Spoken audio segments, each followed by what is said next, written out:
I guess no one can hear my gavel if I'm muted. Good evening, everyone. I would like to call this meeting of the Sylva Town Board of Commissioners to order. You have in your packet the agenda, and I would like for someone to approve our agenda. Have a motion? I'll make a motion. Go ahead. Okay, Greg, I think I heard. Did you? Yes. Okay. We have a motion. All those in favor, Amanda, if you'll do the roll call. Barbara? You're muted, Barbara.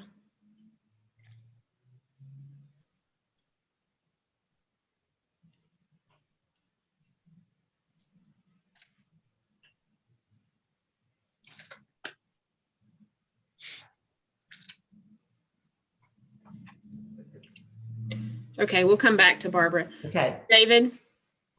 Yes. Greg? Yes. Ben? Yes. Mary? Yes.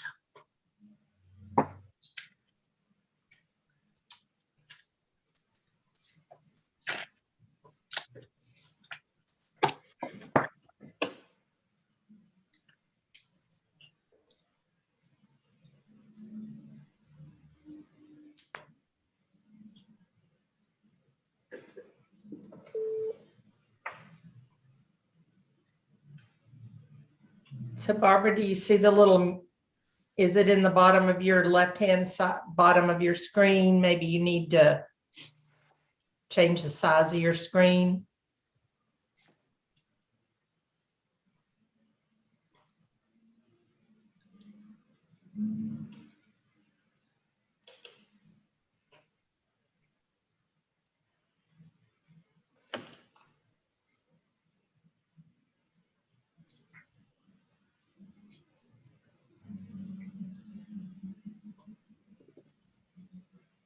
I lost the whole screen. I'm back now. There you go. Do you say, we have a Yes. motion? Yes. Yes. Okay, thank you. Thank you very much. Next is the approval of the consent agenda. That was also included in your packet. I'll entertain a motion for that. I'll make that motion. Okay, thank you, Mary. We have a motion to approve our consent agenda. All those in favor, let Amanda do the roll, please. Barbara? Yes. David? Yes. Greg? Yes. Ben? Yes. Mary? Yes. Thank you. That is approved. Now it's time for public comment. And I understand we have one person, Georgia Mitchell. Is she available? She's just now shown up, so hold on Okay. just a minute. She was late coming in.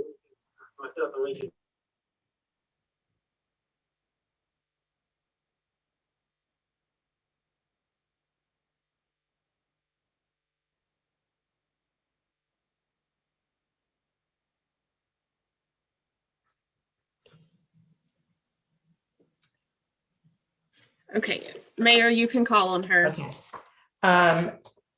Then I will call on Georgia Mitchell to make public comment and remind people this is about anything that's not on our agenda, and the time limit is 5 minutes. Miss Mitchell, are you there? I see a phone, but you're still muted.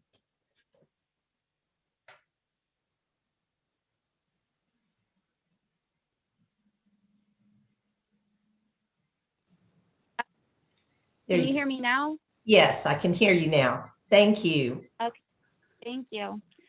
So I guess I have a lot of issues with the graph that Sylva Police Department presented in their request for more officers. I would like to thank David Nessler for getting the raw data involving Sylva PD from the dispatch office, because I think if the community simply looks at the graph that law enforcement provided, it becomes an issue of data literacy and data manipulation, essentially. Crime overall has decreased, the population hasn't increased, and I'm assuming Sylva PD's area of jurisdiction is the same, The only thing that has increased over the past 2 years is the preventative services provided by the Sylva PD, patrolling business areas, banks, parks, and churches, especially when those areas are closed. But those preventative actions where they check to make sure everything looks normal, they aren't reacting to more calls from the community, and crimes have decreased, and the types of crimes and incidences that these security checks are meant to target, like vandalism, burglar alarms, theft, etc., haven't changed much since the cops ramped up their security checks, so I don't think increasing these actions is going to do much. The worst thing about this graph is another thing that David points out, which is that if you increase the number of cops, they will perform more actions, which means the blue line on the graph will keep increasing. That doesn't mean the need will increase, but it will look like the need is increasing. And to me, that just means that the graph doesn't work. Almost every category of crime is decreasing, and some of the categories that are increasing are things that cops can't help with very much. If you want to help with overdoses, for example, you don't increase cops. I say this as probably the only person in the meeting who has spent the past 4 years working exclusively with people who inject drugs. The best way to prevent overdoses, other than changing drug laws, which y'all can't really do by yourself, is to give Narcan to people who use drugs. Most people who use drugs are too scared to call law enforcement for help, and increasing officers simply won't change that, whether you want it to change or not. Increasing officers won't change that type of problem. Even some of the raw data needs to be taken with a grain of salt. Traffic violations and complaints increased, for example, but the number of actual traffic accidents has decreased. We already have more cops than most American towns of our size. We have a higher ratio of cops per 1,000 people than Franklin, Bryson, and Waynesville have. If you want to raise taxes, especially during a pandemic, but just in general, you need a really good reason. Logically, I just can't find any reason to increase the number of cops in this town. At some point, filling our community with armed law enforcement, when you don't have any data showing that you really need it, isn't preventative anymore. At some point, it does kind of just become a waste of money. And if you keep increasing it, at some point, I can only interpret it as aggression towards the community. So I think that was 2.5 minutes. I don't have anything else to say. Thank you. Okay, thank you very much for your comments. Thanks. Now we'll move on to our board reports. For my report, I would like to thank the police department because Tuesday night my car was broken into and 2 officers, Jamie Hyatt and Mackenzie Jones, did an excellent job. They came quickly. They took all the information. We told them some things that were taken, and they were able to apprehend the thieves fairly quickly after that. And they were also able to recover stolen things from a downtown business and from one of my neighbors. And I will tell you, like I told Chief Hatton, they were polite and they were efficient. And I really appreciate the job that they did. And just a little thing like that, because it wasn't much value in what they got from us, from other people, they did. But that one incident took so much time for them to be able to go back and forth with the victims. And but they did apprehend the thieves, and I believe they are in jail now, I hope. So that's my report. Thank you. We'll go to commissioners now. Barbara? I'll be glad when the bridge is open. We are wide open over here on Yellowbird Ranch and on to Savannah. All night long, I was shocked. I mean, there are big trucks and things coming through here, even in the middle of the night. So it's really, really noisy. And it's really, really fast traffic. Nobody is going the speed limit at all anymore. It's like a racetrack. So I'm hoping that they say the 13th, that I think that'll be the last day it's closed. I hope that's right. I believe I heard yesterday that there's going to be a ribbon cutting tomorrow night at 5. Okay. So maybe it'll be open after that. That would be great. I'd also like to say that we ate at Ilda, and it's a very nice restaurant. I'm so pleased to see the building open again because all of us locals remember going in there. And I had Karen's meatballs, and they were delicious, just like hers used to be. And Joe really enjoyed it. And I met the husband and wife that own it. Very nice people, and I think it's a great addition to Main Street. And I'm loving this weather though. It's about time we have some sunshine. So continue to wear your masks. And that's all. Okay, thank you, Barbara. David, Yeah, so a couple things. The first thing I wanted to point out was an email we got from Lisa Leatherman from Duke about a hometown revitalization grant program that I think would be really valuable for our downtown. There's a lot of good uses it can be put to. A 501c3 has to apply for it, and they have to be the body that manages the money and gives it out. But it's given out to local businesses for things like, improving outdoor seating, doing renovations. So I think that might be something. We had Savannah, the grant writer, wanted to do grants for us. Maybe we can put her in touch with the Main Street Association board to potentially work on that grant. I think it's a great opportunity.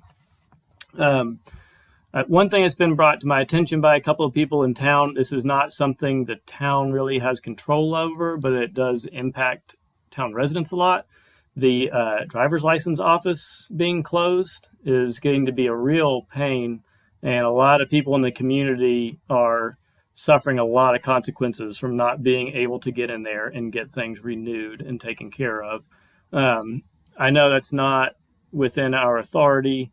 I don't even know if it rests in the county's authority or not, maybe at the state level, but if there's something we can do to push them to reopen that office for our citizens, maybe a letter from the board or something, I think that would be welcome. And then lastly, I want to talk for just a second about the Board of Adjustment vote the other night. I would like to propose a town board field trip, essentially, to, I think a lot of us on this board, we're all pretty well off homeowners. I don't think we all have a good full understanding of the state of affordable housing in this region and the housing crisis that we're going through. So I thought, well, let's find some landlords with places to rent in the price range of the development that we turned down. But this is really not very realistic because, one, there are practically no rentals in that price range. And the rentals we do have in that price range, or even double it, none of those houses would meet our minimum housing standards. There are no affordable places in this town that, if the county went in and inspected them, would meet that standard. I've picked up people, I've picked up hitchhikers, giving them rides home, and I brought the last one, which was a while ago now because of COVID, but dropped them off at a house that had a hole in the roof and no power. And that was the only place that they could afford to rent. And they should not have been even allowed to be, the landlord should not be allowed to rent that place, obviously. So please keep that in mind when we vote on housing issues. I understand it's hard when people come to you and that are all homeowners and complain about something they don't want in their neighborhood. But this is an issue that affects everybody in our community, more than just the people who own homes and whose, adjoining properties would be impacted. And we write our ordinances to encourage an increase in residential development. And we zone our districts to allow for that. So just wanted to say that. That's it. thank you, David. Greg, And could I please answer David about the driver's license office? okay, yes. Do you want to say something? You Been just- going now or Greg? I'm going to go, but if you need to say something, that's Yeah. fine. You No, need I to- just wanted to tell him that when Joe had to renew his license recently, and he used to be a driver's license examiner, we had to drive to Andrews. And it was a long trip over there. But when we talked to Johnny, who's been there, he's been a driver's license examiner and a good friend of ours for 50 years. He said it looks like Sylva office is not reopening. So we need to try to talk about it to whoever we can get to and on the state level. I've But a been lot of told- them are going to be closed. Okay, Jake, did you need to say something? Yes, board, I've been told that right now the Department of Motor Vehicles is only opening regional offices, with the Andrews Murphy office being the far west office. The next closest office is in Asheville. It has presented a pretty major hurdle for a lot of reasons. I haven't heard when they're going to be reopened. I would think with state restrictions being lifted, they would go back to something resembling normal, but I've not been notified as of yet either. So right now it's Asheville or Andrews. And I think that all comes out of Raleigh. Thank you. Thank you both. I'm sorry, Greg, now your turn. Okay, thanks. I see back on Mill Street that the sidewalk has been marked for our new street light, which is very exciting. I hope to get that project wrapped up as soon as possible. I've had some really productive meetings with staff as well as members of the community about as we prepare for our upcoming budget discussions. So that's a step in the right direction for me. I'm learning a lot. And I wanted to mention that Saturday, April 24th, Water, WATR, will be doing a charrette of sorts at the Monteith property, where they're going to talk about scientific data on the health of the watershed. And there will also be at that a group of artists, a collective, if you will, called Live Lab, which I think we've all heard from, which is a group of artists led by Morgan Kennedy. And they are going to be focusing a residency on the health of the watershed. And that is going to be led by Colby Caldwell, who is an Asheville artist. So we're excited about doing something for Earth Day. And if you guys are available, community is available, Water would really like to have some new members and some fresh ideas. So come on down on April 24th. And I am looking forward to talking about our agenda item today. That's all. Thank you, Greg. Ben. Hey, good evening, everyone. So first, before I forget, I want to photo credit to Quentin Ellison for my backdrop here. She's just been taking some amazing shots from around town, and she's worth following on Facebook. She's got some great pictures of, wildlife, and it's amazing. So I want to make sure she gets credit for that. I just wanted to kind of piggyback on there's the clean sweep April, just kind of from, picking up, Jackson County, keep our mountains clean and green, from April 10th to April 24th. But April 11 and 17, there'll be some litter pickup around town here. We signed up to Sunday to pick up Savannah Drive. If you just search for Facebook or message me, I can send you the group, and we'll be out there with some other folks, clean up the town. I have a request for Jake and Paige. Some folks have asked me about crosswalks at Municipal and Allen, and it's a really busy intersection, and all the folks that kind of come down from Allen Street that are walking downtown, they come down that sidewalk and there's no crosswalk, and that's a town street. So we should be able to just stripe it, with crossing Municipal right there. If you want to go to the town, or if you want to go across towards Motion Maker, if we could get some striping on the ground, that would be really appreciated. The next thing on my mind, of course, is COVID. There's we're kind of in our fourth surge, if you will, throughout the country. States like Michigan and the Midwest, Minnesota are really looking bad. They're hitting the same numbers they were in December. Again, vaccinations are ongoing, but it's primarily the high-risk folks that are vaccinated. It's still across the country, only 25% of the country is fully vaccinated. And maybe 30% have had one shot. Our cases are maybe creeping up a little bit here. I know there's somebody, an event at Harris, And it's something to remember that it's not over yet. We have to do our part, like I say, masking and distancing and, doing what we can to prevent the spread. Those of us that are vaccinated, it's fine to get together with other vaccinated people. That's great. And I just want to encourage people to get out and get vaccinated, because that's how this thing ends. That's how you put the fire out. When everyone gets out, they get vaccinated, they take care of themselves, but they also take care of their neighbors and their communities. And that's the thing to really keep in mind. It's not just about one person, and it's about how they interact with the community, how they help the community. So it's so important to get out there and to encourage everyone to get a shot, because it's safe. 95% of doctors and medical people have taken it. Physicians have taken it. It's a safe medicine. It's a safe injection. And it's not about you. It's about the community. Love thy neighbor. Get vaccinated.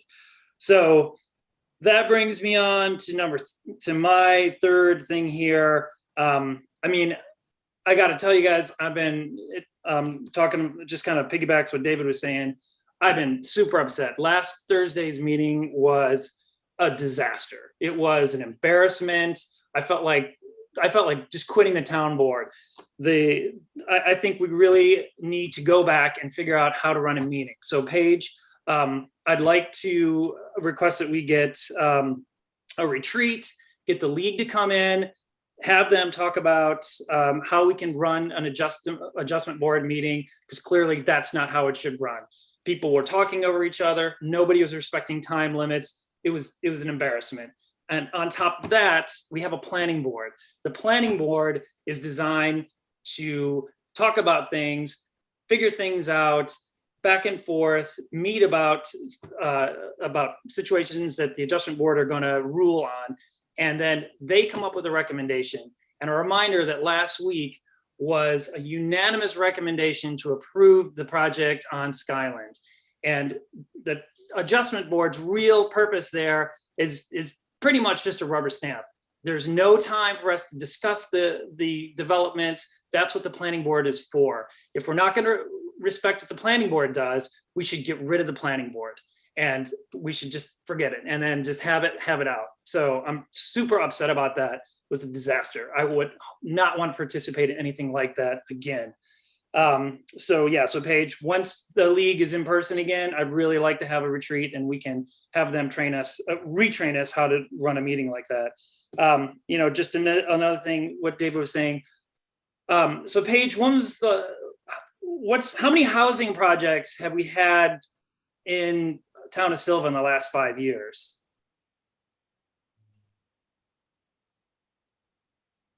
That's a question. Did you hear me? Oh, yes.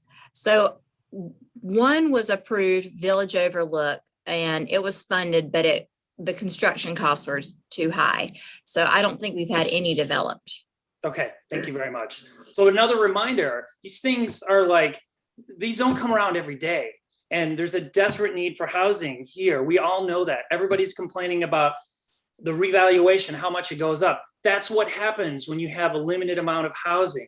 Then that housing becomes more and more expensive. The adjustments go higher and higher. And then all of a sudden, the services for the town, there's bigger needs, they grow. And so then if you don't have housing, those same 2,500 people are left to pay for all the new services. And so their taxes go up, and it's a vicious circle. So it's something that I hope all of us understand how important it is to get housing. And when there's housing project that comes along that's affordable and that meets our standards, especially set up by the planning board and our ordinances, it's something that we should approve and not fight just because the 10 people that showed up in the meeting are upset, which I understand why they were upset. But we represent the entire town of Sylva, not just the people that show up to the meeting.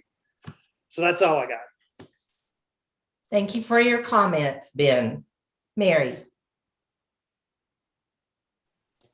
I don't wish to comment tonight. Thank you. Okay, thank you.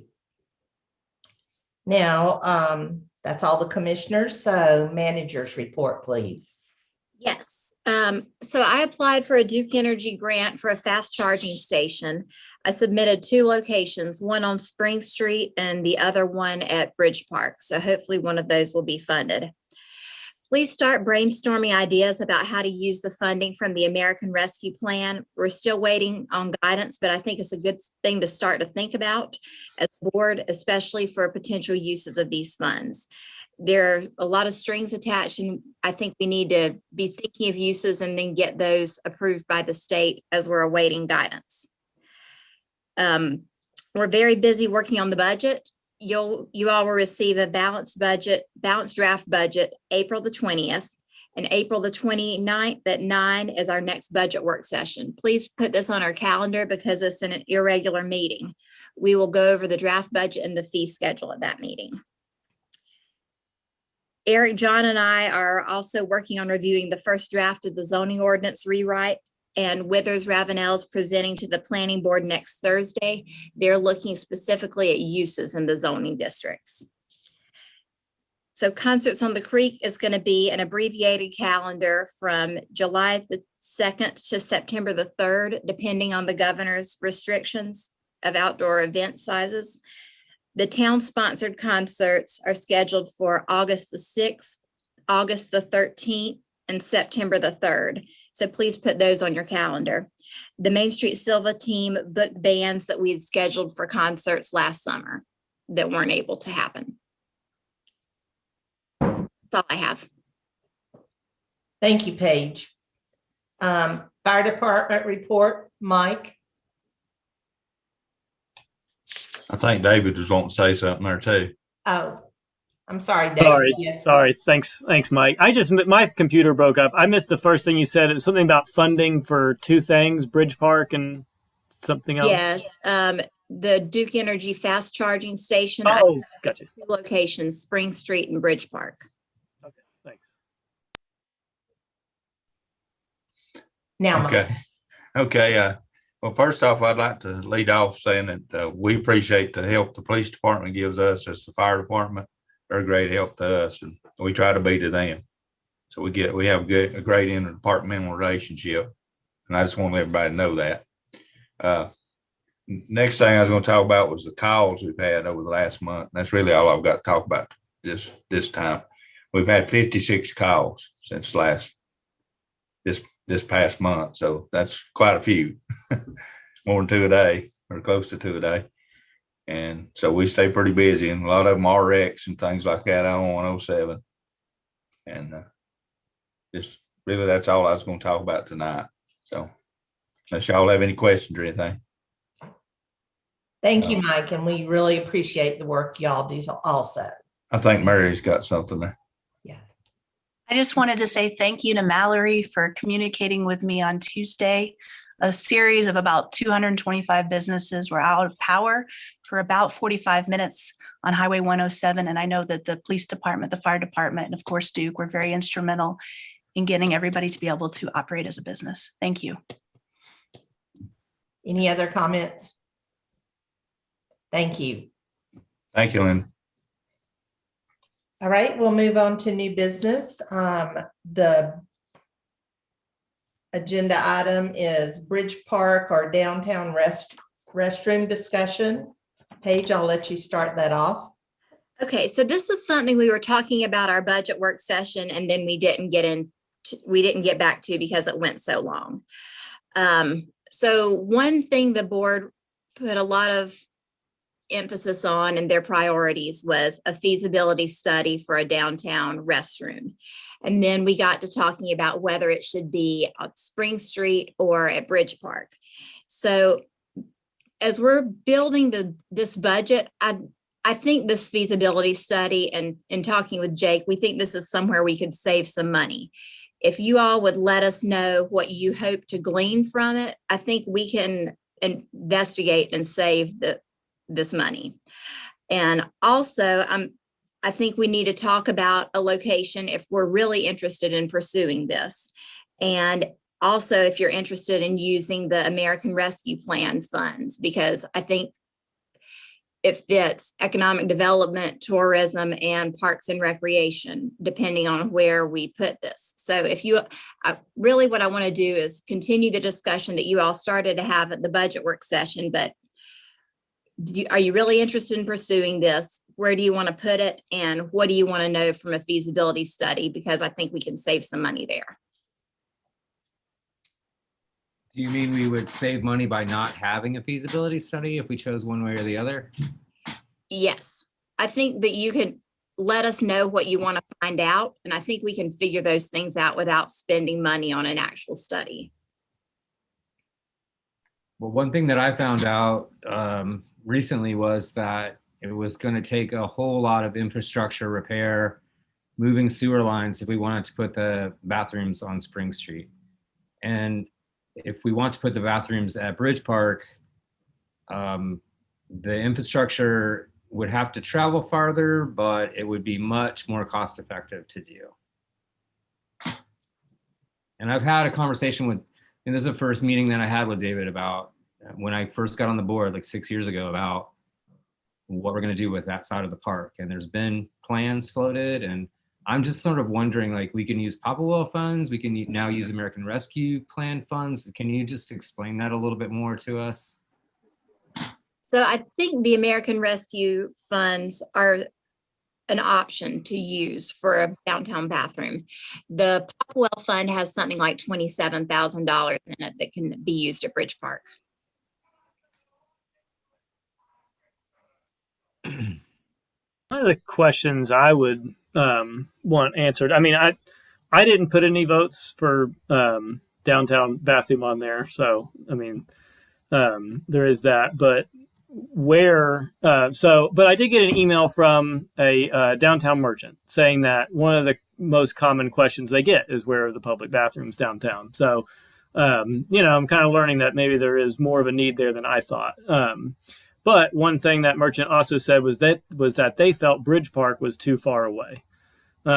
So I guess like for me to support it, I would just like more of an investigation into really our location options. Do downtown merchants really want a bathroom at Bridge Park? Don't we have a bathroom at the Chamber of Commerce and at the police department?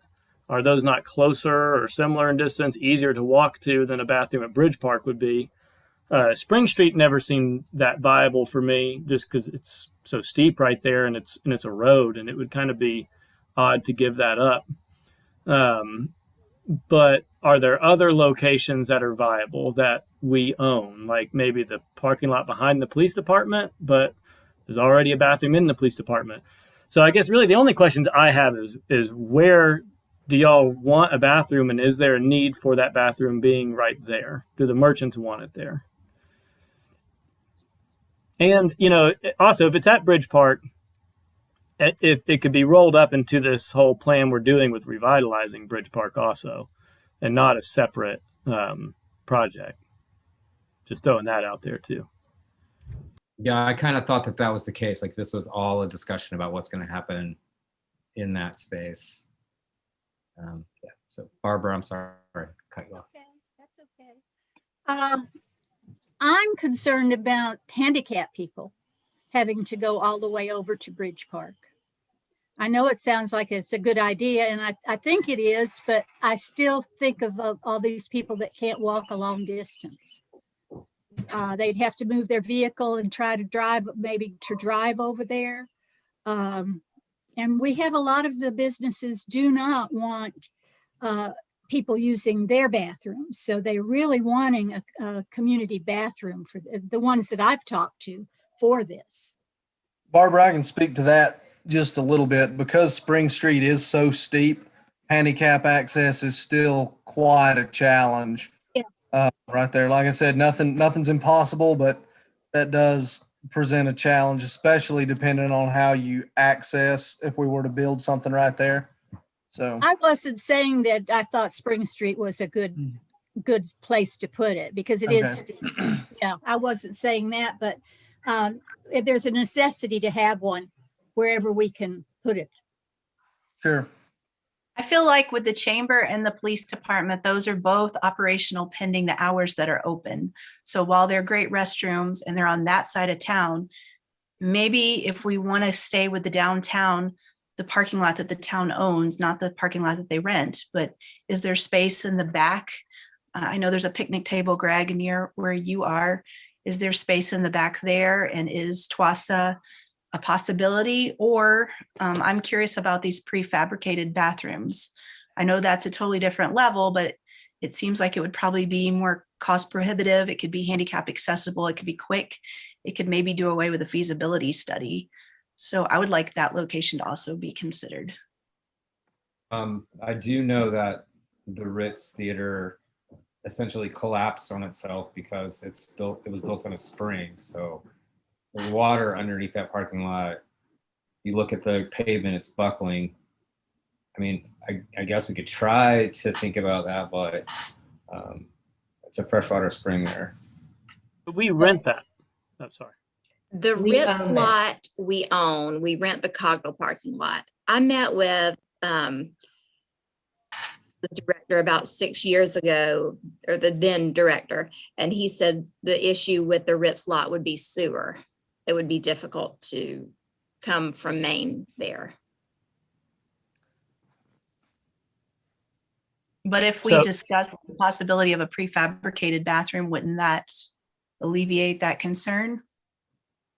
No, you still have to tie onto the sewer line, whether it's temporarily or permanently, you've still got to get there. And so a prefab solves a lot of problems, but it doesn't solve that problem. So it sounds like Spring Street. We want to cross that off our list of viable Yeah. options, just sort of narrow down our scope here.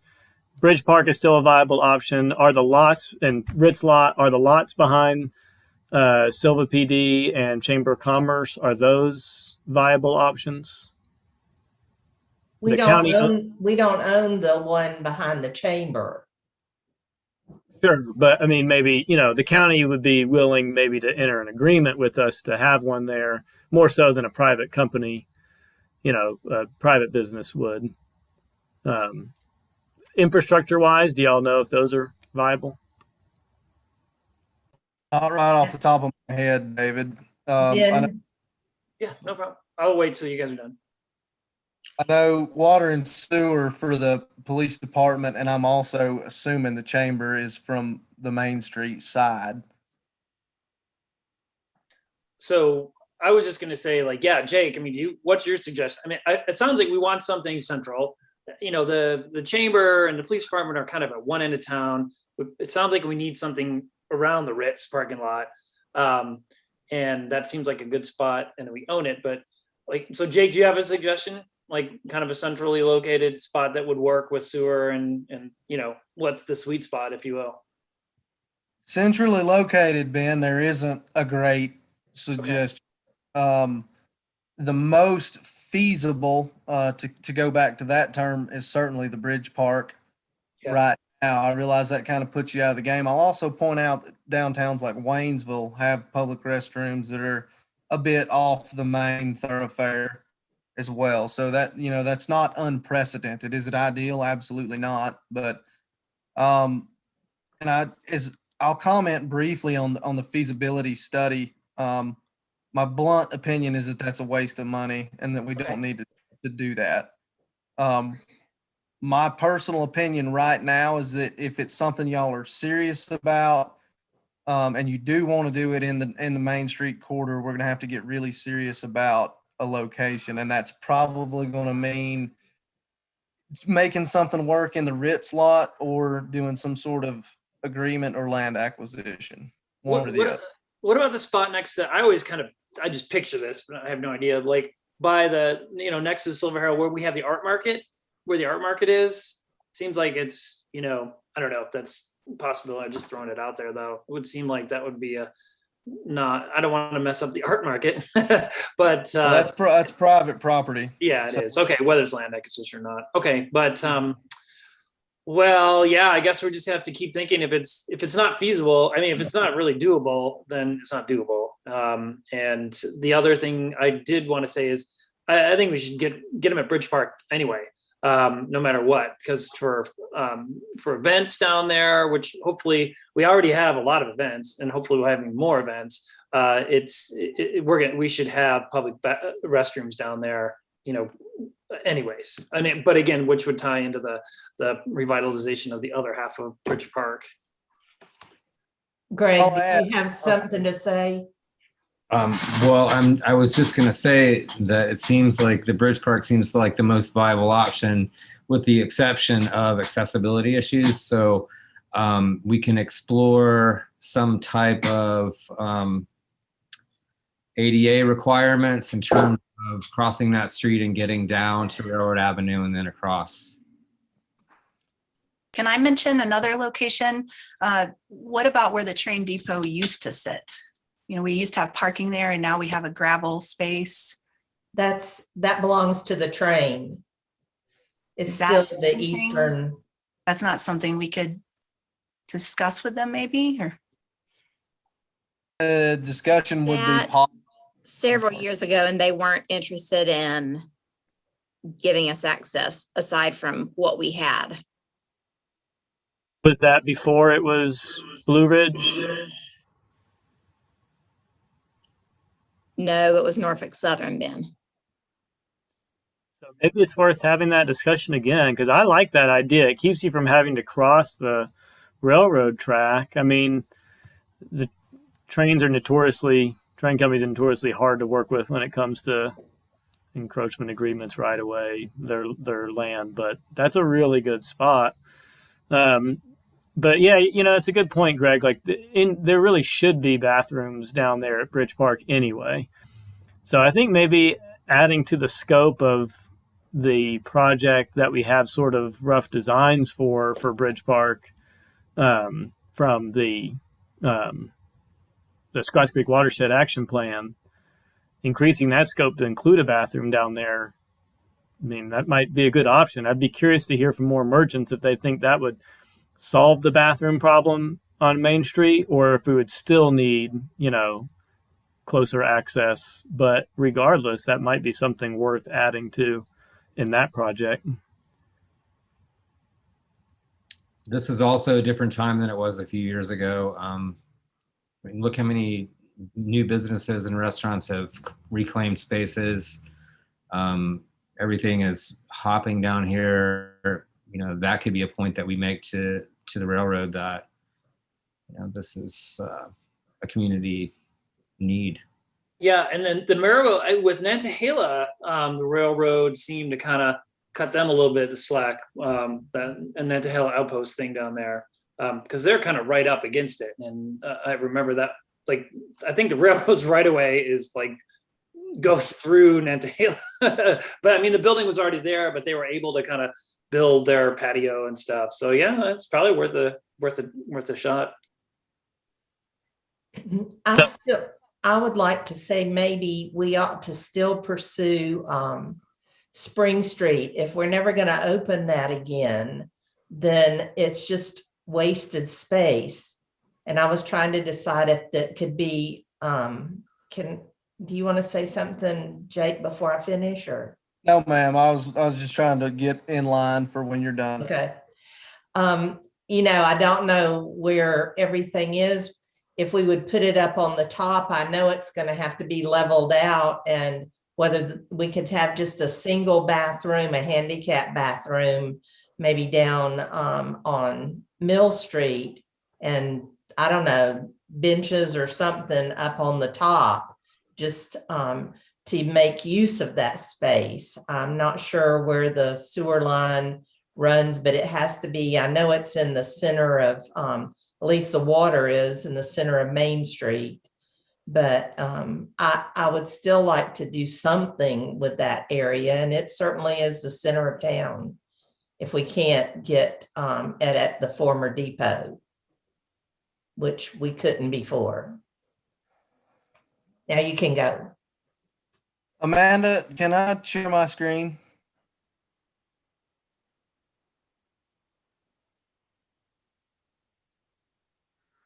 And just want to throw out there while he's doing that, and if it doesn't turn out to be a bathroom, we should think about what to do with that space. It's kind of interesting little space there. And I hear you. I don't, rather than just being street, we could probably come up with something interesting there.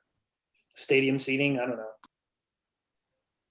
It could be 2 levels, sort of like they have in Waynesville. Can you share it? Jake, you should be able to share now. Okay. All right, can everybody see that? Yes. All right, can you see my cursor? The area of Spring Street, we're at Spring Street right now. The blue is the water, the green is the sewer. The problem here is if we build, you can't build a structure within 10 feet of a sewer line currently. So from about somewhere in that neighborhood of the crosswalk at the intersection of Spring and Main, we would have to move the sewer over. And the sewer can't be but a certain amount away from the water also. That has to be engineered and permitted by the state. And that all has to happen at our expense. So Spring Street, the Spring Street location is not out, but you need to know that it comes with an additional cost and a additional obstacle. So Is it, how wide is the space in there between the buildings where Spring Street is? um, The lane has to be maybe 10 feet. the lane has to be at least 9 feet. So you're probably looking at 25, 28 to include the sidewalk that comes down right there. And you said it has to be 10 feet away? It has to be 10 feet away from any structure. I'll also add that the town of Sylva owns stormwater infrastructure under there too, that would need to be moved as well. We can do whatever we want to with our own stuff, but it's a very bad idea to build a building on top of it. Yeah, that sounds like a mess. Yeah. I mean, it's just steep right there. You can't imagine the engineering, what a restroom there would need to look like. Plus, it is a street, and I agree we need to do something with that, but rendering it, putting a bathroom on it kind of really limits our future options for that. If it ever needed to be opened up as a street again or something like that, it's pretty irreversible. I still like the, I think maybe for staff direction, I think it's a good idea to pursue the train depot. And at least if you're confident that this would meet our uses for the emergency funds, and that you all could handle the research into what needs to happen, that I think it's safe to say we could drop that as a expense coming from fund balance and just kind of give y'all direction with what to research until we make a decision, and then use funds that, just do a budget amendment with funds from the Emergency Act or Popwell or, Fisher Creek if we roll it into the Bridge Park project. That would be my opinion. Ben, Jake, since your screen's still up, will you point out that what we're talking about, the old depot? I just want to make sure I know. Yeah. So Exactly. I don't think y'all can see my cursor. Yeah. we can. Okay, so this area right here, the pocket park. Now Yeah. the living question in here is an encroachment, but if we were to be able to get that, you've got water and sewer a very, very manageable distance from both. Like I said there, the albatross around our neck there would be encroachment with the railroad. What is the right of way for the railroad? 100 Mile. Sorry. 100 A feet. mile. feet. Yeah, 100 feet. On both sides. Yes, ma'am. Yes.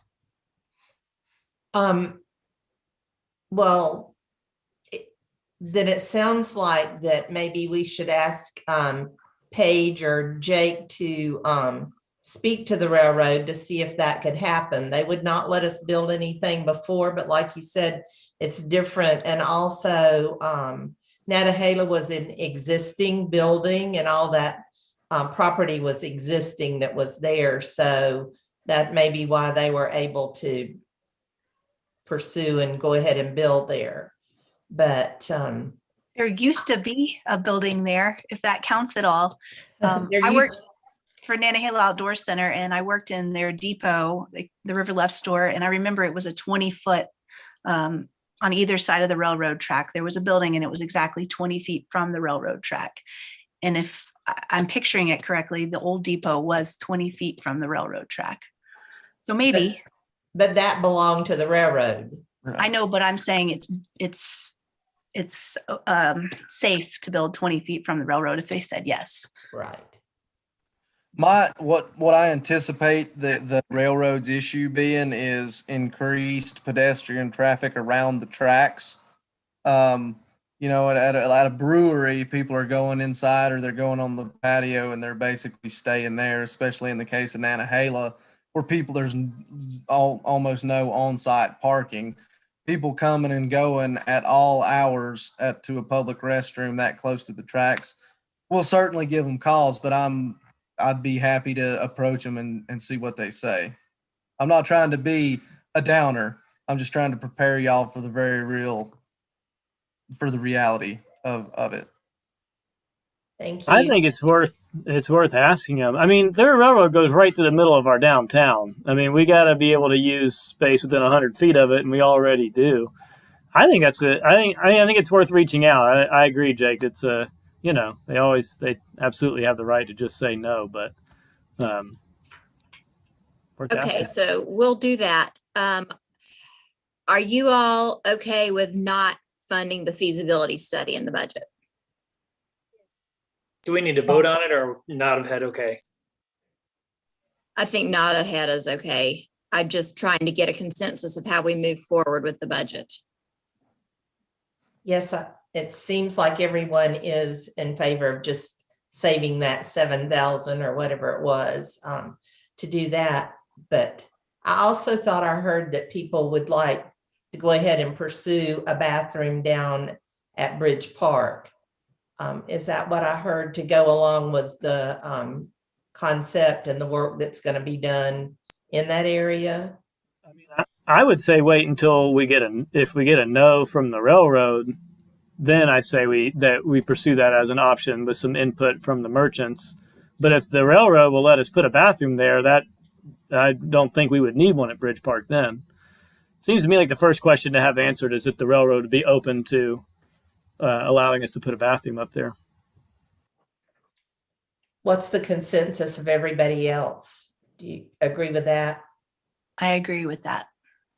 Yeah, sure. And just like how big the bathroom could be. If it's one stall, if you will, if it's one little bathroom, then we're still going to need more. I would think we would still need a little more capacity down at Bridge Park. And it doesn't seem like, well, anyways, but just to keep that in mind, I think it would be worthwhile, say how big a bathroom do we want? And do we put it in, if we can stick it all in one spot, great. Or do we have two small bathrooms that still, make that bathroom capacity or whatever?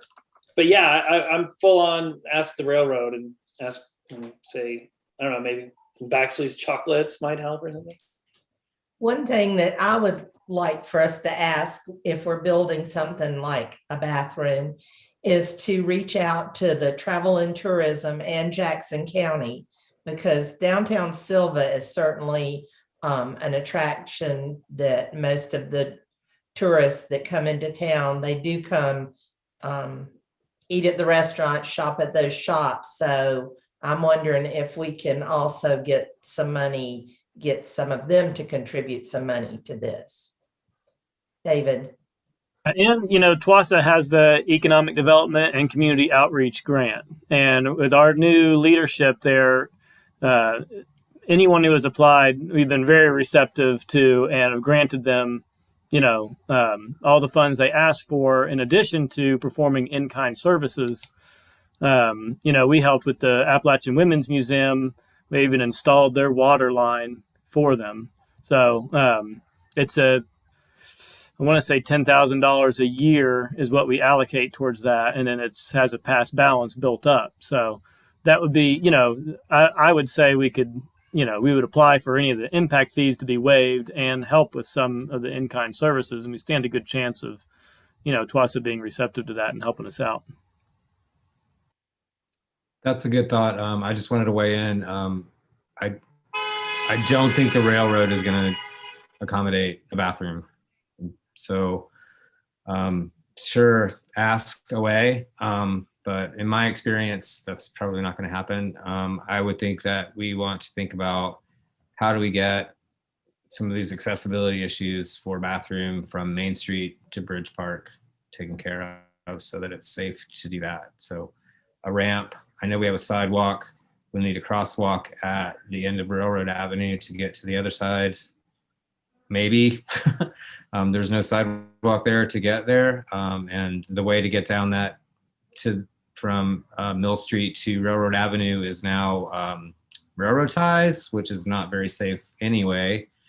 So looking into, that's going to be part of the discussion about the bathroom at Bridge Park. And I believe that the American Rescue funds can be used for infrastructure for sidewalks. And that's something that I definitely would like for us to discuss, fixing sidewalks and also places that they're missing and accessibility. Well, if we could turn that stairwell that's made out of railroad ties into a nice ramp with a rail, I think a lot of our problems, well, you end up in the road, so I don't really know. I don't know what the answer is to that. So it couldn't just be a straight ramp. It would have to be a zigzag down to the road because it's way too steep the way exactly. But we need a place, we need some way, just as a side note, to get to Bridge Park, to get, that's ADA compatible to get to Bridge Park, or stroller compatible as well. It's just, there's really no good way to get down there. So that it'd be nice to, it'd be nice to take care of that if we could. Could we turn that crosswalk there at Schulman Street, and instead of it being 5 or 6 stairs down, can we turn that into a ramp? Public bathrooms, ramp down. I think that would be a better bet than the old depot area that we're talking about now. The problem for accessibility is the railroad tracks themselves. That's short of building a sky bridge. You have to be able to bring a train through there, and that's the reason things are built the way that they're built now. Well, we did do a really good job of fixing the railroad, both out there by the paper mill or the paper plant, and also there at Grindstaff Cove. So, that's a modern technology that got used, and that was sort of thinking outside the box. So maybe that's an option. Sure.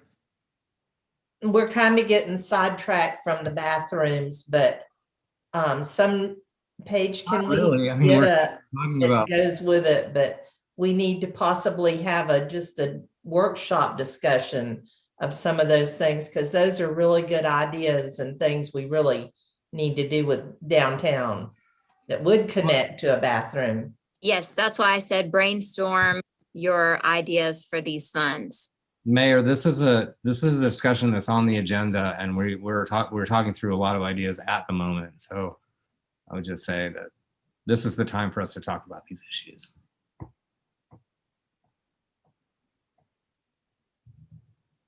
So Yes, I want to say one thing that hasn't come up. I'm just thinking outside of the box. On Mill Street, there's several business storefronts. I know a lot of those buildings, and they don't have anything in them. And a lot of it has to do with how old some of the infrastructure is and the funding to do the infrastructure on water lines particularly.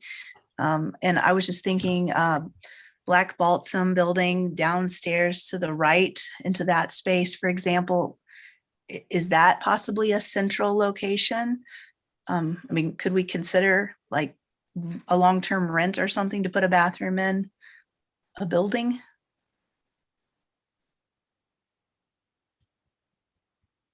Anyone else's audio break up really bad on that? Am I the only one that missed out on just about everything?